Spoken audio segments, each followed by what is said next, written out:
In my younger years, up in my hometown of Missoula, Montana, I once formed this unlikely friendship with this eccentric, elderly woman named Caroline. One day I was at Caroline's place helping her out with something, and she said, "Eric, what's wrong? You look like you're feeling down in the dumps." I said, "Well, yes, it's because my hunting dog Murph just died. And in Montana, that's a pretty big deal." I said, "Yeah, Murph was the best dog ever. Right in the middle of hunting season, he dies." And Caroline gets all excited. And she points down to her own dog, Chester. She said, "Take Chester hunting. I'm sure he's a natural-born bird dog. He'd be great. Take Chester." Well, I looked down at this dog and, Jesus Christ, he's all flabby. He walks crooked. He's always got this goofy look on his face. So I said, "I don't think so, Caroline." But then Caroline points to this sign she had on her wall. It was just 4 letters, WWJD. She said, "Eric, that stands for what would Jesus do?" She said, "You think about that." Well, I thought about it, but I just couldn't picture Jesus taking this dog bird hunting.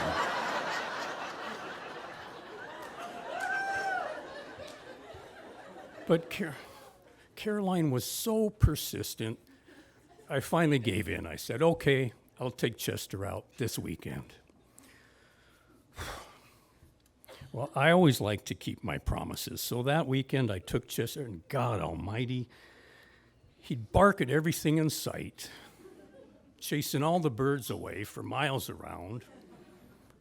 After about 8 hours of this, I finally bag a single pheasant, and Chester walks up to it and chews it to pieces.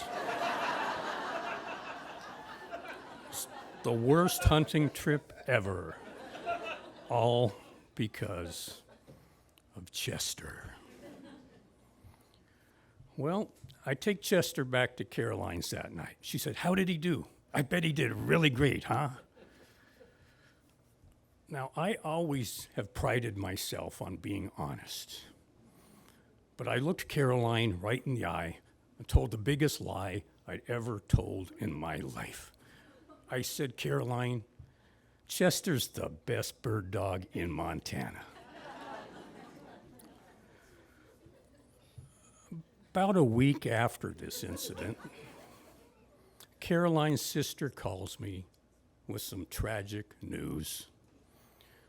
Caroline had died unexpectedly. So here Caroline had passed away, and it just left a big empty place in my heart. Well, I went to the funeral a few days later. The preacher is saying the eulogy, and out of the blue he says, "And Caroline was always proud of her dog Chester, who was known as the best bird dog in Montana." So I'm freaking out here because apparently my lie has crossed this threshold to where a preacher is telling it in public. There was something really creepy about that. After the service, we all get in line to pay our final respects at the casket. I'm thinking, God, I might have committed some unforgivable sin here. Next thing I know, I'm at the casket. I'm looking at Caroline's innocent face. And I could have sworn she was trying to tell me something. And then it hit me.